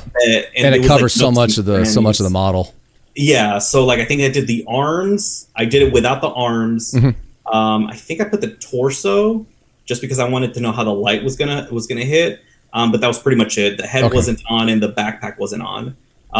So I painted that first, and then after that I painted like the arms and everything. And then afterwards I like pinned it and then glued it. So because you were never I mean, you've seen my old Hammer model, so you know what I'm talking about. Since you weren't in, the days of the lesser amount of assembly, what do you think of like modern day assembly with these models? Because to me they're just, it's like, even for a simple Space Marine, it's just a lot. Actually I was talking about this with KrakDuk the other day, because we're talking about how detailed like the Cadians are. Like the guard, they're like, dude, the new guard is so insanely detailed, which is really cool. Like on a model wise, because you can look at it, you can paint all the details on it. If you're somebody that really wants to make it look very gritty and realist and have that realism in there, that's awesome. But for somebody that's just playing for the tabletop and you have to paint 100 of these guys with their like hyper detail, it's insane. And I mean, I like it from a painter standpoint because it gives me so much to work with. I can practice different techniques. Oh, it's like, cool, I want to learn to do leather. Well, good for you. This guy has like 4 pouches on him. Now you can practice all the leather you want. Yeah. So it's kind of cool, but I can see where it's a bit of an issue for a lot of people. Yeah. Especially when they're not focusing on the painting as much and they just want to play the game. Then that's where I can totally agree with. It's a little too over detailed, especially if you just go back. You don't have to go back that many years. If you go back like 10 years, the models look completely different than they do right now. Yeah, it's kind of crazy. Well, like with the old Hammer stuff, like the ones the Mark 7s you see down at the bottom of the screen, the 2 Mark 7s, and the 2 Mark 7s, their body is just a solid piece of metal. Yeah. And then you assemble the arms and the weapons and glue the arms and the weapons and the backpack on. That was the whole model. And then like for that orc, he was a single piece miniature. His gun arm is the only piece that glues on there. Oh wow. He's from the second edition box set of 40K. Oh, I thought it was like fantasy or something. That's 40K. That's back when that was back before, I forgot his name, before the Gorka Morka style orcs became the prominent ones in the game. But like you look at like Rogue Trader era orcs, and then you look at like early second edition orcs, and you like compare them to Space Marines, you're like, how are these guys even a threat to the Imperium? Yeah, I'm like, dude, that's just like a standard wood axe. Like he doesn't even have anything crazy. And then like the Saturnine and the Epic Scale Carnifex, those are just single piece models. And then the Sneaky Beaky, his head, his torso, and his legs and his arms are all separate pieces, and so is his backpack. So it wasn't like, I mean, I give credit to Games Workshop now because their poses have become a lot more dynamic and a lot more interesting versus what they used to do. In some ways, sometimes they just kind of go over the top, or they don't hash out an idea well enough in my eyes, or they'll do something really stupid, or it's just like, I don't want that one detail, I don't want to paint it because of that. But you're talking about 10 years ago, they kind of went with the format like the Sneaky Beaky, where you had the torso, you had the legs, the leg top was curved, so you could actuate the torso around it however you wanted the Space Marine to look, and then you had the arms, the back, or the backpack, the shoulder pads, and then the backpack. And then I was really confused when I got back into this. Well, like a couple of years beforehand, when I really started looking at stuff on like YouTube and Reddit and play image forums. I was always wondering why everybody's model was posed exactly the same way. It never occurred to me like, no, now it's like they only go together one way, and if you want to like move the arms around or something, it's a whole thing to do. It's not as easy as it used to be. Yeah, I feel like they're starting to kind of adjust and give people a little bit more of you can do slightly. It's not too crazy, but you can do a little bit more of adjustment and change up your models a little bit. It's more like they give you more head options and more arm options and weapon options, which is kind of cool. So I'm hoping they're going to stick to that, because like I play Emperor's Children. That's like the last new army that just came out, and there's a box. It's called the Tormentors, but you can build them as Tormentors. You can build them as Infractors, and they give you like all the weapon options. So you could switch the hands however you want. Some of the hands aren't even like holding guns; they're holding like grenades, or they're holding their elixirs. Like they did so many options, to a bunch of head options. So it's like, oh, cool, you can customize them so that way they don't look all the same. So I'm like, okay, cool. Hopefully they kind of do a little bit more of that and maybe give us a little bit more posability so that way they all look different. So it's like if me and my friend are playing the same army, our dudes don't look exactly the same. Like they're not posed exactly the same. Yeah, now that you mention it, I think they are starting to learn from that a little bit. I was just thinking in my head, the one thing I wish they would do to make things a little bit easier is, and I was thinking of like the arms that Chris gave me from all of his Space Wolf arms that he's not using. Like the way the arms and the hands go together, it's kind of like a step in the right direction, where I think the older models, like the Intercessors, the hands were modeled into the arms with the guns on top of them. Yeah. So swapping those out was a kind of a nightmare. Whereas the hands and the arms that Chris gave me, what is it? It's like the hand is attached to the gun except for the top of the hand pad, and then you glue the hand into the hand pad. Yeah. So at least the whole thing is not modeled into the arm anymore, so it's a lot easier to swap. But at the same time, you still got to find hands that are compatible or hands that are complete with the gun itself, as opposed to just modeling the arm and the hand together and then like, oh, here's a variety of different guns you can glue on top of that. Yeah. I don't know. Makes too much sense. Yeah. See, that's the problem. It makes too much sense. Well, and I noticed too, like one thing I've noticed too is like, since they're actually doing them anatomically correct now, they're not hand sculpting them anymore. So like the Sisters of Battle, the Imperial Guard, even the Space Marines, dude, the hands have gotten so small. Yeah. They're kind of dainty. Yeah.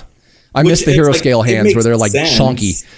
Yeah. Like it makes sense, but at the same time, I'm like, it's still a little too tiny. Oh, and the size of rivets now is just... Ugh. Yeah.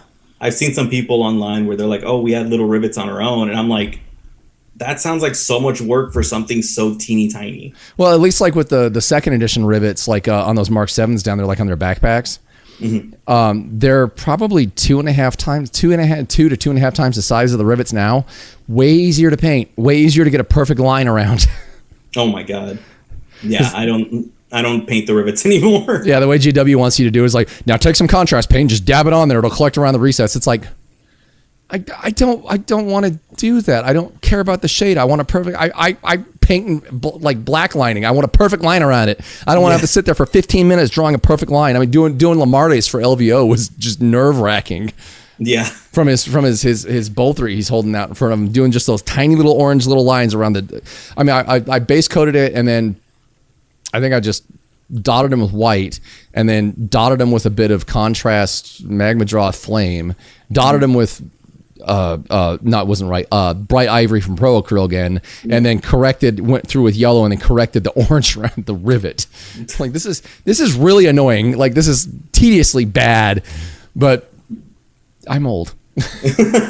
Like I don't blame you for not painting those bad boys anymore either. Dude. I bought a box of new Epic Marines. Yeah. There's rivets on the dreadnoughts. Oh, that's crazy. Oh, yeah. They're like on the leg plates and the shoulder pads. There's actual smaller than 40 scale rivets. I mean, I guess it's easier because like they just model it large and then make it smaller. But I mean, why? Why even include those when it's that small? That's just crazy. Yeah, and don't get me wrong, I love Epic Scale. Like I think I sent you the little base of Ultramarines I painted up. I have fun with those. It's a silly little side project where you don't have to be ultra precise. But that I'm like, I was talking to Pepper about that in the car. She's like, "What are you going to do?" I'm like, "Probably shave them off. I don't want to paint those." That's totally fair. And I mean, I don't think anybody would really notice. There's supposed to be rivets here. You. I don't need that kind of negativity in my life, sir. And then you post it on Reddit. Yo, where are the rivets at, though? Like, block. That's the first comment. Like, you're getting added to the block list. I don't think we need that. We gotta dive into your miniatures a little bit, but there's the last question I wanted to ask was, what advice would you give painters just starting out to help them avoid some of the pitfalls you've experienced? I think the biggest thing, and especially talking to people that are newer, I always tell them ignore the first comment on Reddit. I mean, that too. The second one is usually ignore the internet. The first one is ignore tutorials. Like, ask someone like, hey, what do I need like, what do I need to get started? And I'm like, cool, just get primer and then just get your favorite color of paints and then just paint. I'm like, don't worry about tutorials because then they'll get into their head and then they'll get frozen. Yeah. And usually, like, I have friends, like, both online and in real life, where they're like, I really want to do, like, this effect and this. And I'm like, listen, it'll look awesome in a year when you've gathered the skills for this. But right now, you're not going to do a lava effect on the armor of a Space Marine when you have not even painted the base color of a Space Marine. Yeah. Like, right now, just focus on having fun, focus on the colors. Don't look at tutorials online that'll tell you this is how you can do this effect. Because you're just going to get frustrated when you can't do it because you don't have, like, the base skills to actually do that. Yeah. I'm like, right now, just, you know, have fun with it, get a simple color scheme, and then as you get better and you learn different techniques, then you can start looking at those tutorials on doing stuff. Because, like, now that I know that tutorials exist, and I've seen some tutorials, and I'm like, sweet, I know how they did that, and it's super easy for me to follow. But I'm like, if I saw this tutorial a year ago, I'd be so discouraged. Yeah. And that's, like, the number one thing is this is supposed to be fun. And I know that everybody wants, like, a specific color scheme. And I'm like, that's cool. Start with Space Marines and then get the army that you really want. Yeah. Just so you can at least gain the skills to get to that level. And then ignore the first comment on Reddit. That's usually the second one. Just seeing what's come out and, like, coming down to paint night and seeing people, you know, like a lot of the beginner guys that come down and whatnot, and they're assembling their models and doing stuff. I mean, it's got to be daunting and really intimidating to kind of get into it now with, you know, especially what we were just talking about, the rivets, just how overly detailed and complex these things are. Yeah. And, you know, like I was stripping down a bunch of Mark 7s for what I'm doing with Ultramarines for the next couple months of my life. And I was kind of having memories of, like, I was stripping down the old, I'll have to send you a picture. I don't know if you've ever seen them. It's the old Ultramarines Assault Squad box set. And there was a sergeant model with a power fist that was raised up like this. And I remember seeing those things, like, the first time I got that box set, I think it was like maybe this first or second box set of 40K I ever bought. And I was like, oh, that's so cool. I can do that. And I got out and started painting. It's like, I can't do that. And back then, we had painting guides and that was it. You know, like in White Dwarf and the actual painting guides Games Workshop made, we didn't have the abundance of YouTube and, you know, all the tutorials, even on tutorials on websites. So, you know, even back then, like, that was daunting. But back then they were way simpler than they are now. Now it's like you look at a, you know, a Primaris Marine, you put them together, like, how am I going to paint this? Yeah. No, and people will be like, oh, how do I paint leather? Brown. Like, oh, but I want to do, like, this effect. No. Brown. Just do brown. It's like, trust me, once you do just base coloring, you'll love it. And usually they do. They'll just do not any edge highlight, not nothing. Just, I'm going to do a Blood Angel. I'm going to do all red. I'm going to do the leather dark brown. And they put it together and they finish painting. They're like, it looks great. And yeah, especially, I mean, you get it looks awesome. You 10 of them and you got a whole squad looking like that. It looks really good together. Yeah, they look awesome. And I'm like, cool. It's like, once you've done this enough, then we can talk about how we can do an actual, like, used leather effect. But for now, like, just have fun, paint your little guys, and then later on we can start adding on to it. Yeah. Well, you said something really important too. You know, just have fun with it.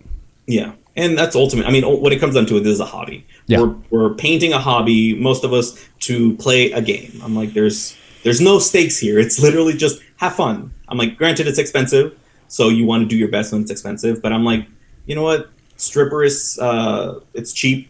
Paint stripper, that we don't have to worry about it. If you really wanted to go back later. Yeah, alcohol. It's like, there's so many versions out there. Just have fun now, and when you feel like you've done better, you can always repaint your stuff. Yeah, very much so. Yeah. Well, I feel bad for you younger guys in the hobby now. The guys younger as in, like, you just kind of got into it in the last couple of years. Dude, it is considerably way more expensive now than it was 10 years ago, 15 years ago. Yeah. Like, astronomically. Like, my White Dwarfs in the late 2000s, early 10s, squad of 10 Space Marines was still $30, $35. Now they've definitely way more than that. No, I was looking at when they brought out the new Space Wolves over the past summer. The box set of the Terminators was like $8 to $10 cheaper than Logan Grimnar was. And I'm sitting there like, how do you even justify this?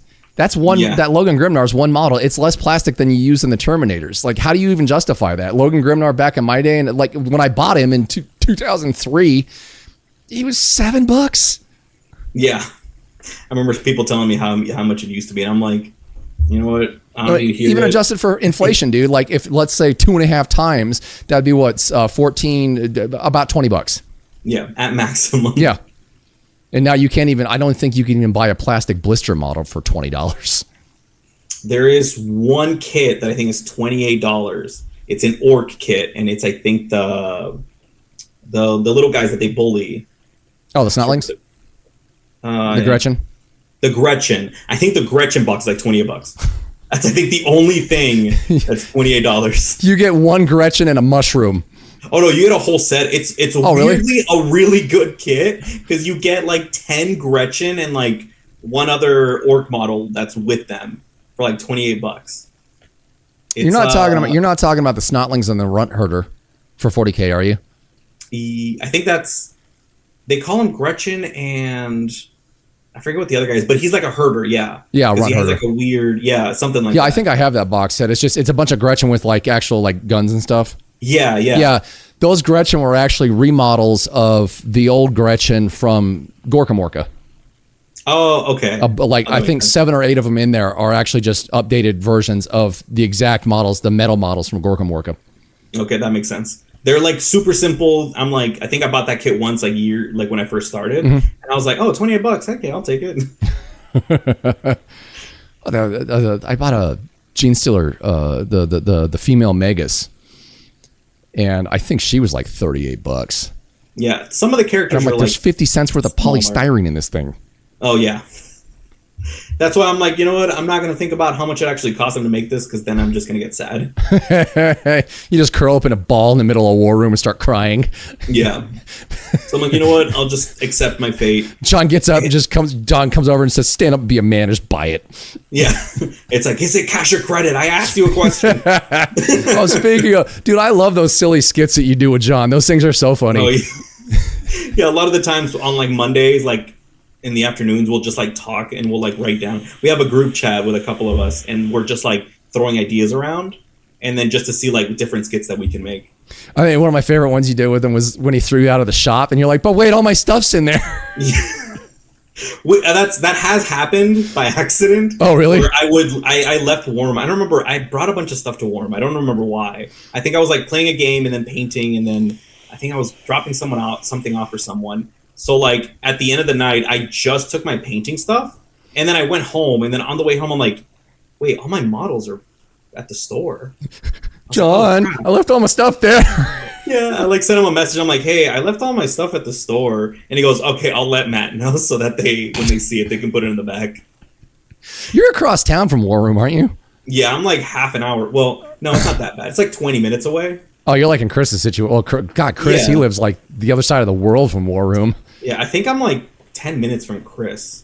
Oh, wow. Okay. Yeah, I think I'm like within like 10 minutes. Because I think we get off at the same exit, because I think he saw my car once and he asked me about it. He goes, you live on like the west side of town? I was like, yeah. And he goes, yeah, I saw you getting off at the same exit. And I was like, oh, that's pretty funny. Yeah, I live like 12 minutes from there, dude. Oh, okay. So we're like in the same area. Oh, no. I live 12 minutes from like War Room. I live over by what's it called? South Point.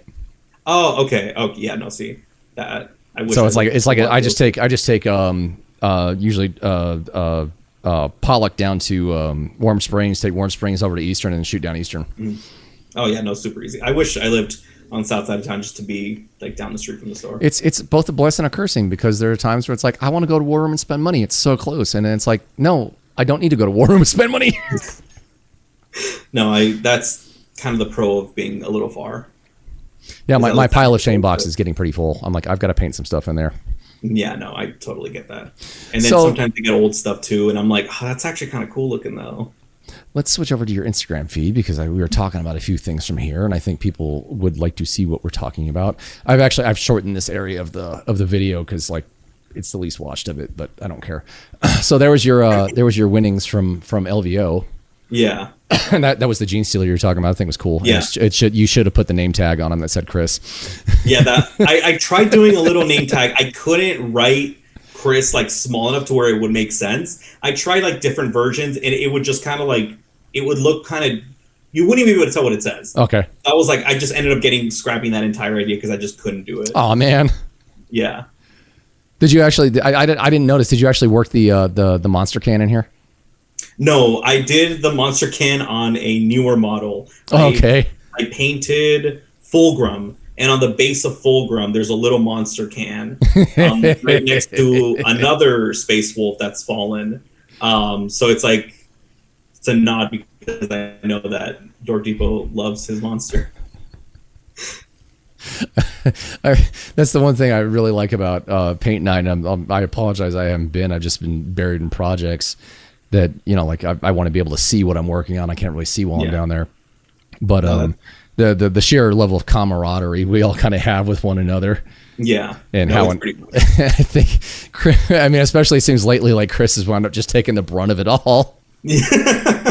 I forgot it was you and somebody else going on like him for like 20 minutes about like how he's like 2 years younger than your mom.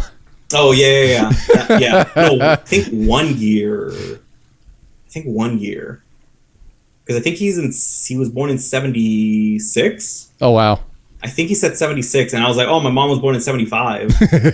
And you tried lumping me into that. I'm like, dude, I'm like 7 years younger than that. I don't fall into that category. Yeah, no, we were really making fun because I think we found out about that like a week prior. Okay. I think in his stream he was talking about like how long he's been working at and then his age came into it, and then when he was born, and I was like, oh, that's funny. My mom was from 75, and he's like, oh. That means I'm the same age as your mom. I was like, yeah, your uncle now.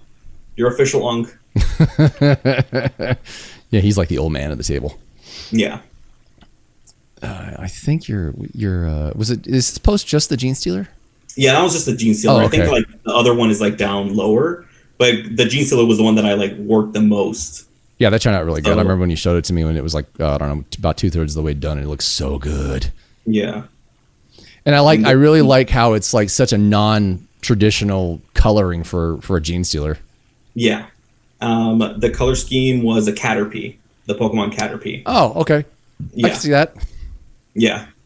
So I was like, oh, okay, let's I guess push this to see if it can win an award. That'd be super funny if you like 3D printed the small little Caterpie and just have him crawling up the back of the pipe here. Oh, that'd be pretty funny. I'm gonna take this guy to Golden Demon also. Okay. So I'm like, maybe after Golden Demon is over, I might add a few little nods to it, just because it's like he's gonna live at War Room after this. So. Oh really? Yeah. Are you donating it, or just want to have it hang out down there?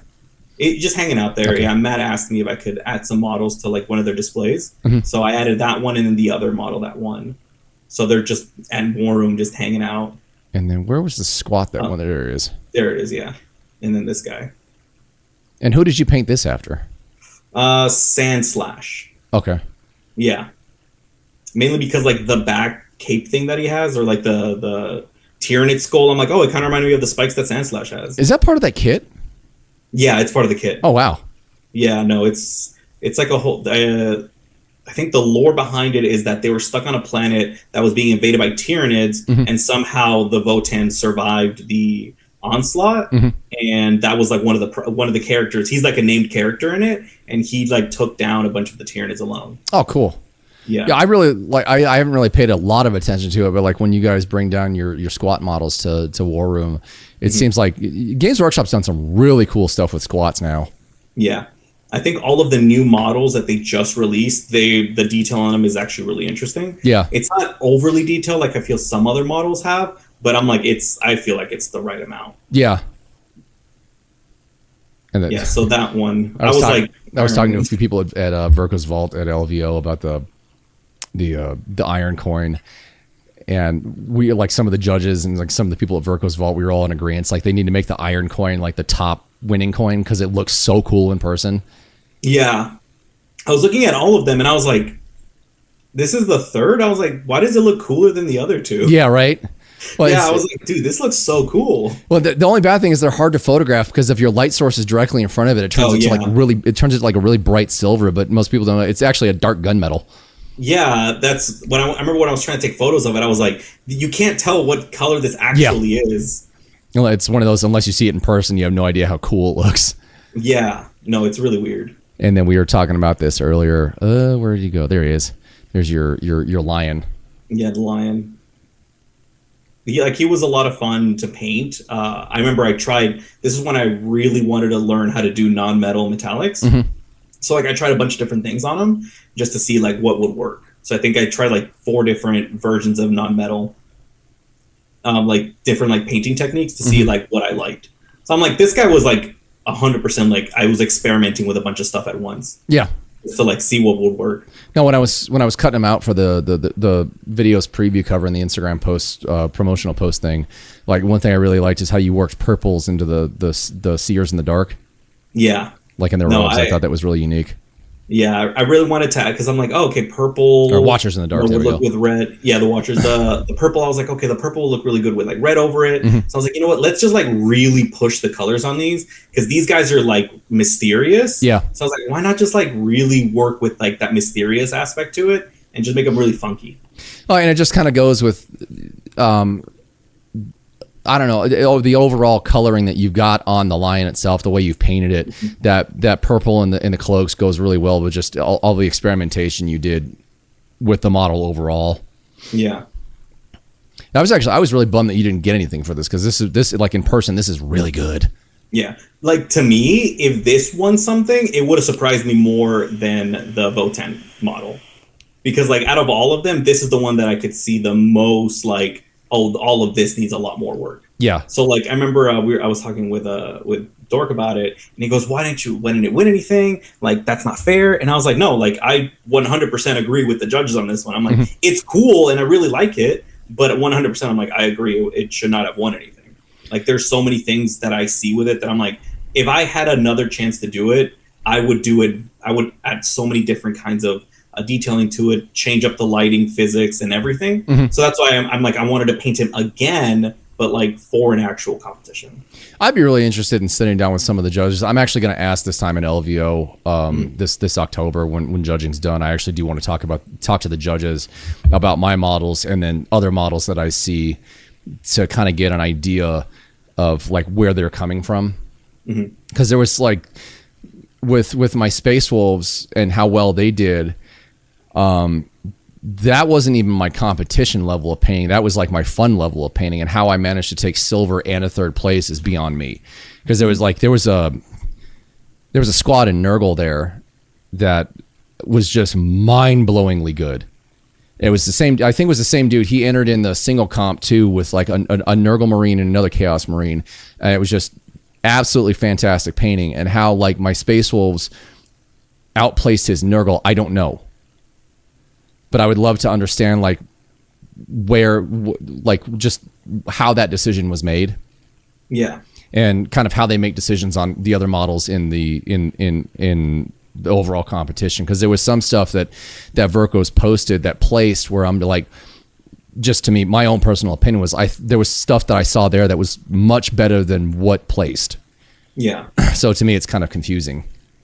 Yeah. I always thought of it like especially after after LVO, where I was thinking it kind of more like traditional painting, where it has a lot more to do with composition, usage of color theory, and that sort of like, that's kind of like what my thought process was like afterwards. Because I did notice the same thing. I looked at some of the winning models, and then I looked at some of like the other models in like photos that I took, and I was like they're both really good. But I feel like maybe this one, I feel like one kind of pushed it a little bit more than the other one. But then when I look at it on like old, like traditional art, I'm like, I can sort of see why one won over the other. And it didn't have to do with like how much detail was added, but how it was balanced when it came to like color and lighting and everything. And I feel like the balance and how it feels, I think, is a huge chunk as to like what something won over another. Yeah. Which is why I'm like 100%. I'm like, I look at this and I'm like, there's a lot of cool aspects to my painting, but it's too busy. There's too much going on, where it's like, I don't know what to really look at, because there's just so much to look at. See, to me, like I don't see the busy. Like I see what you were doing, and I actually really like what you were doing with this. Mm-hmm. To me, like this is a problem I have with both Primark models. Actually, all of the Primark models, they are just busy models. Yeah, and it's really, really hard to rein that in to make it something that you can look at, that the brain and the eyes really like to process easily, where you can consistently look at it. Yeah. Like I think Gulliman is a god awful looking model. I think I got what they were doing with them. I got it, but at the same time, like if I were art director in that situation, I would have gotten rid of all the flourish swirly things that are on his armor. Oh, the trim, that's wild. That's a no. That's just I get what they were doing, but overall painting wise, it's too much. Because not only do you have to highlight all the stupid gold trim, you have to figure out where the hell you're going to highlight all the blue that's in between the trim or near the trim. It's like, you're just going to have colors bouncing off one another, and it's not fun. And like with the Lion, they tamed him down a little bit, but he still has just a lot going on. I want to say he's the tamest of all the Primark models they've released, and maybe they're getting a better hang of it. Because the last time they did Primark models was the Horus Heresy ones, and some of those were just a nightmare too. They look cool, like when I looked at the Primark models, like the Horus Heresy ones, I'm like, oh, they look great, but I would not want to paint them. Yeah, exactly. That's how unfortunately, that's how I view a lot of like what GW releases now. It's like, that looks cool, but I don't want to paint it. It does not look fun to paint. Yeah. Like if I want to spend 100 hours on a model, 200 hours on a model, I want to have fun with it. I want to do the best I can, and I don't want to get angry at it. Yeah, no, I totally get that. So out of all of what you got posted, which one's your favorite? I don't know. Like it's. Oh, I really like this. By the way, I really like that. By the way. Oh yeah, the Garchomp. Yeah, that's cool. The Garchomp Tyranid. Yeah, I'm actually, that one is going to be like a whole line of them all being based on Cynthia's team from one of the Pokemon games. Oh, cool. So like her main one was Garchomp. So I'm like, oh, the leader of these guys has to definitely be Garchomp. And then I'm painting all the rest of them as like the rest of her team. Oh, okay. From like the original Pokemon, I think it was like Diamond and Pearl. Mm-hmm. Yeah. So I'm like, I don't know. I remember I was talking about this with one of my coworkers where I'm like, when I finish a model, I like look at it, study what I could do better. And then I'm like, I'm done with it. Like in my head, like I don't get the dopamine of, it's like, oh my God, I finished it. It looks so good. Like I don't really get like a dopamine hit from that.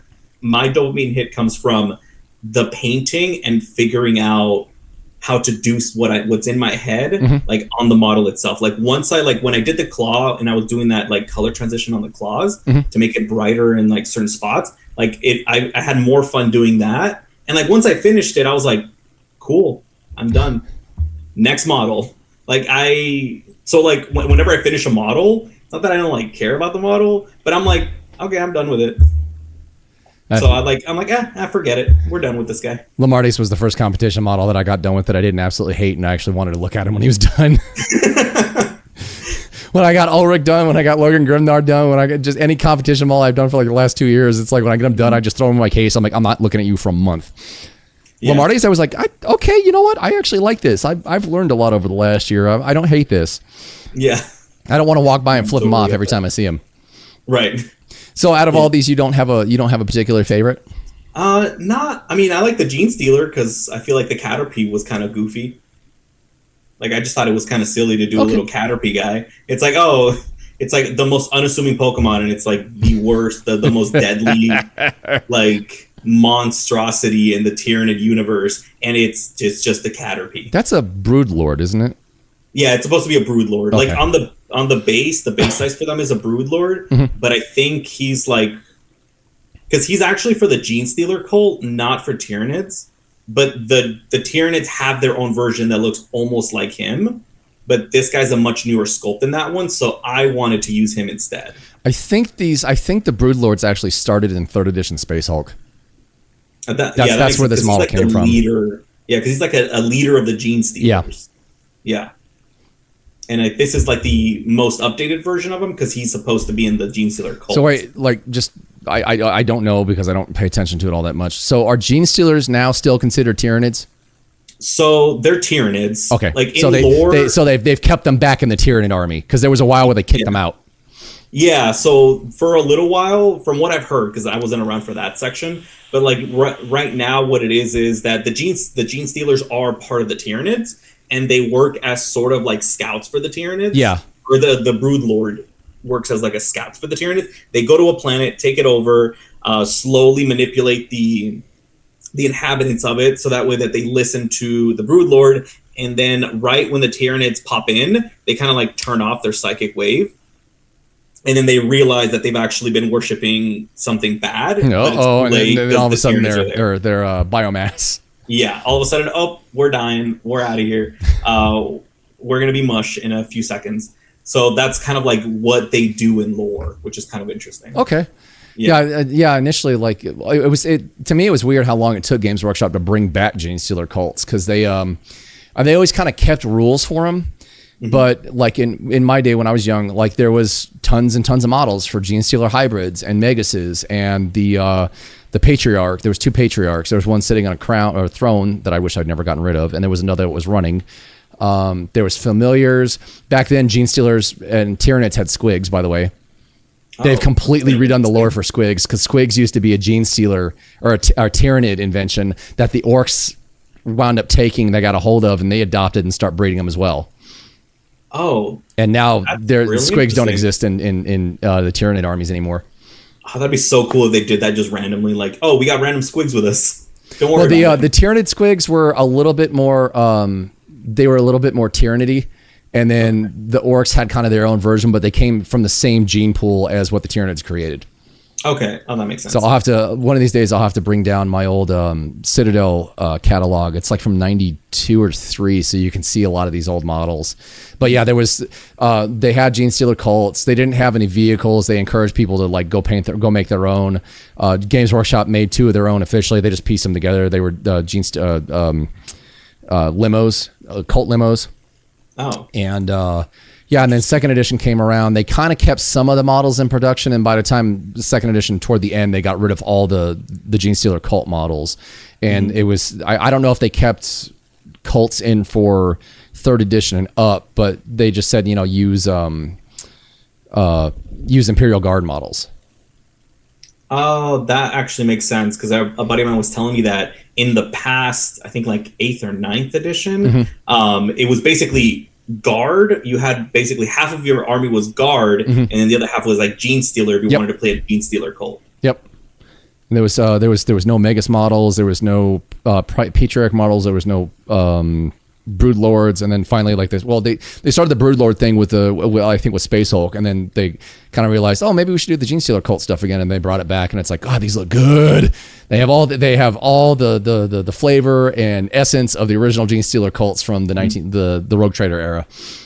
Oh, that sounds pretty cool. I think I still have a couple of old Gene Stealer cultists or hybrids.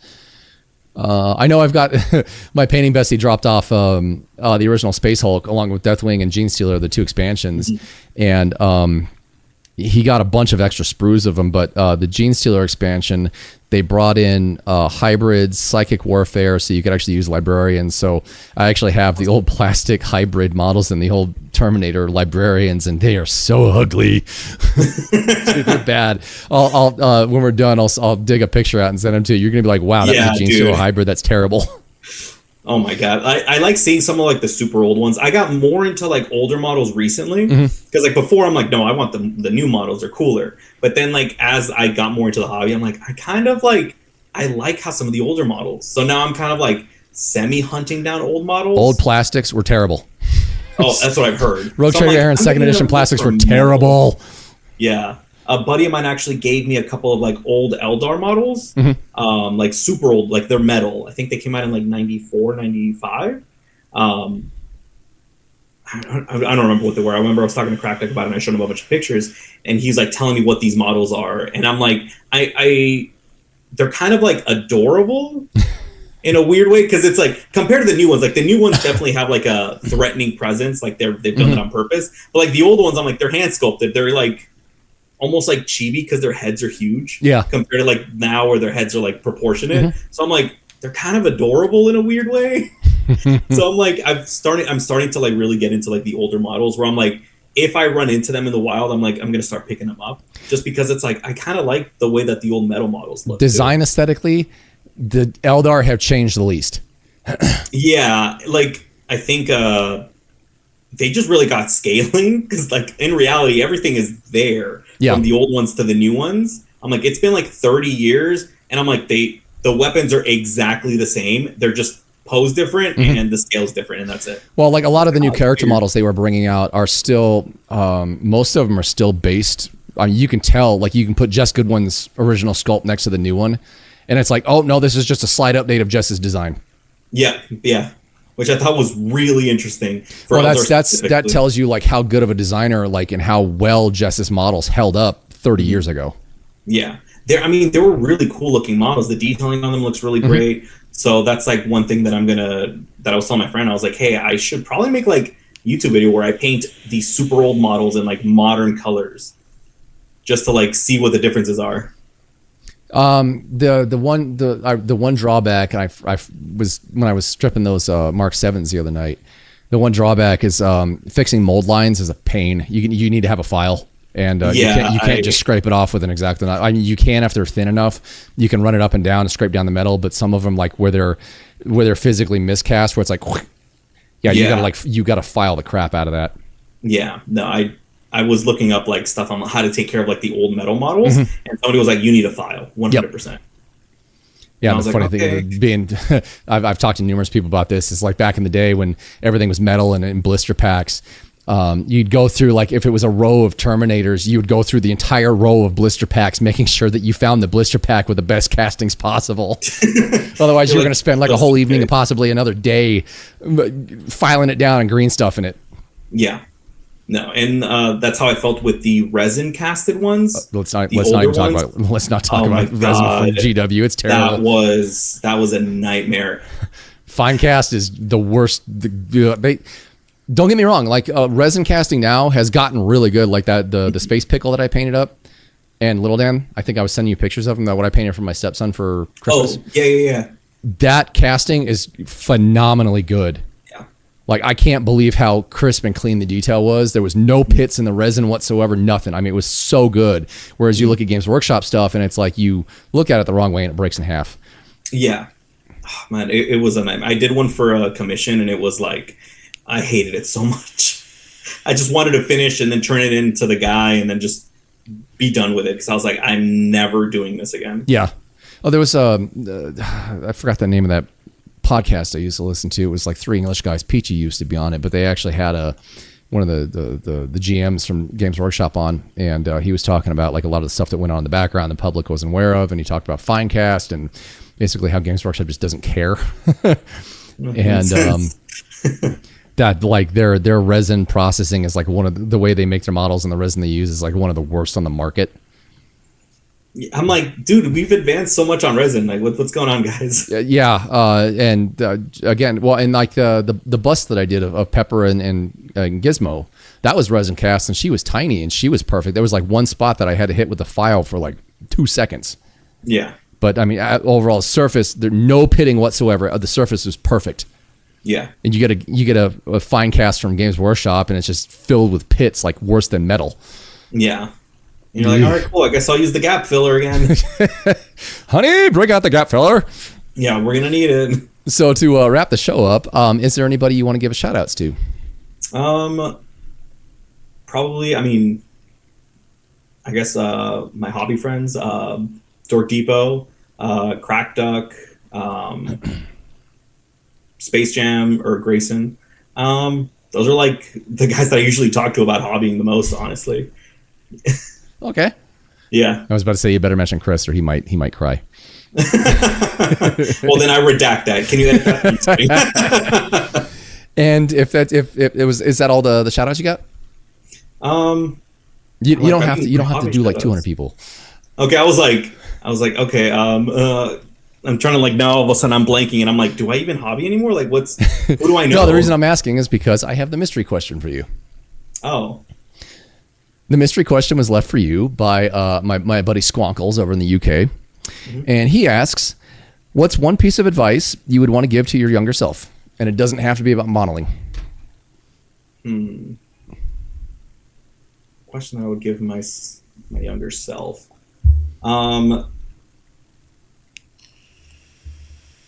Probably start a savings account in my early 20s so that I could buy more models in the beginning. I think that would have been like the number one thing. Yeah. Start a savings account. Why? You'll find out. You'll find out because I started Warhammer when I was 30, 31. Yeah. So I'm like, if I started at 20, then I could have just started with a whole army right off the get-go. That would be great. But then it's funny. Like I was actually thinking about this question. And I listen to a lot of people talk about it. I listen to like a lot of like video essays on YouTube. I love stuff like the paranormal and like aliens and whatnot and time travel and things like that. I've heard people talk about like if you could go back and talk to your past self, what would you say? And I've even thought about that in my own life. But if you went back in time and did that, you would not be the same person today. You wouldn't have had the same experiences. And you might have had a better experience, you might have had a worse experience, or you may have never had the experience at all. So, with you coming up as painting, like I've been watching you for like the last year since you and I met, you're getting really good. And, like one thing I wanted to comment earlier in the show was like, I've noticed different stages of people's painting, like where they are as painters. And usually the beginning stage is just trying to get a handle on the paints. You can kind of look at, people in like Warhammer groups or people just starting out and like look at their edge highlighting and they're still trying to get a grip on how the control of the paint and the behavior of the paint. And then they get the control and the behavior of the paint down, and then they start moving into the area of color theory and learning how to blend right, or learning how to blend better, and creating like layer glazing and stuff like that. And then they get higher up the ladder and they start having a mastery on both. And then it's just like, the biggest thing is composition. And I think like where you are, you're like smack dab right in the middle, if not a little bit above in the second center, because like you've got a mastery of your paints and you know what you're doing. And now you're focusing on that whole composition or the whole color theory thing, which is not easy that's like a whole nother journey right there.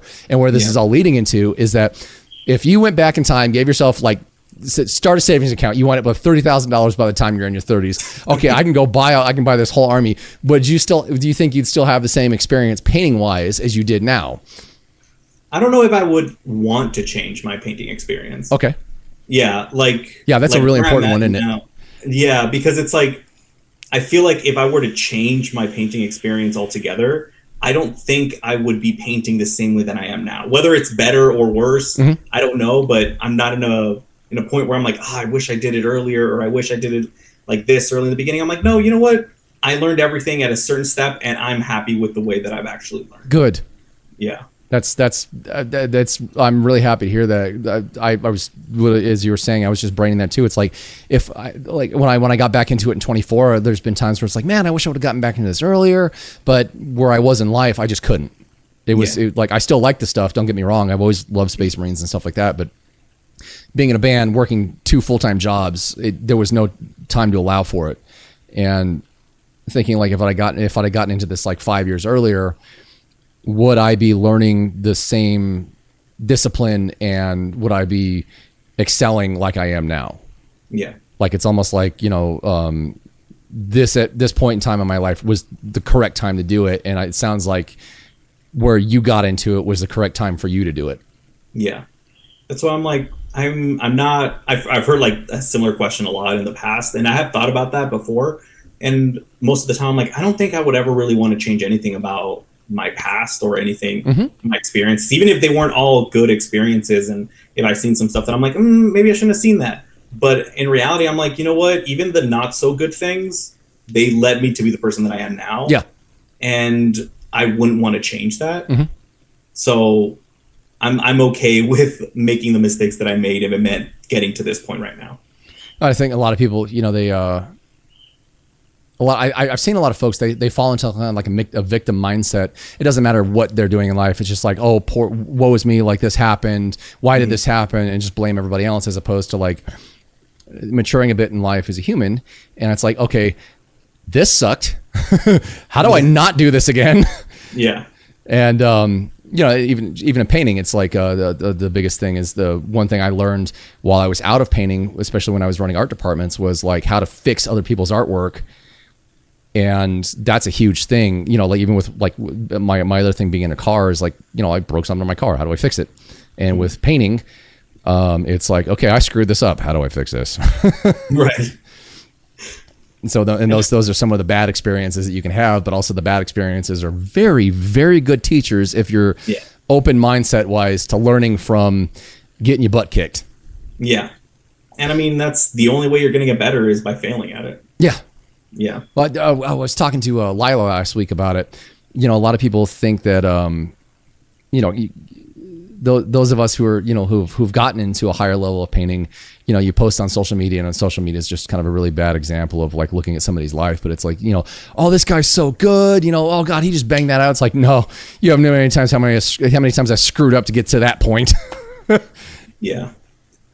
People don't see the thousands of hours of painting in general that got us to the point where we are now. The hustle. And yeah. And that's why whenever like I get comments where it's like, oh, how did you do that? And I'm like, yeah, this is what I did. But, you know, keep in mind, I have been painting for a few years now. Like, yeah, that's a big part of it because it's, you know, you're not just going to pick up a model and then paint to the same level that somebody who's been painting for 5 years is going to be able to do. Yeah. Like, hey, just keep that in mind. Like, sure, I can give you like a simple tutorial, but it's not the same because you don't have the, like, I don't measure out whenever I airbrush. I don't have to measure. Mm-hmm. I just like just by volume. Yeah, I can tell what the perfect consistency is going to be. I'm like, sweet, do, and then spray. Somebody that's new will not know. Yeah, they won't have that experience. Proportion is going to be. Yep, and then not understand. Oh, I can't do the same thing with these two paints because both of their consistencies off. I can see immediately as soon as it comes out of the dropper. I got the consistency. I know how much thinner to use. And it's like you're not going to see those in those videos. Yeah. And that's one of those things that, you know, I always tell people, you know, keep in mind they have a lot of experience that they don't explain because they don't even think about it when they're doing all these things. Yeah, that's like how I am with my dry palette. I don't work on a wet palette. People are like, well, how much water do you add? I'm like, to where it looks right. That's the best I can give you.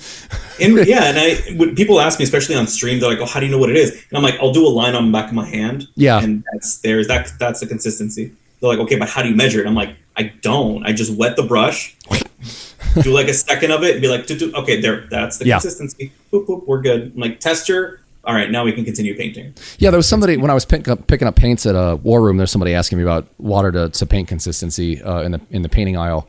And I was like, I honestly I can't answer you on that because I know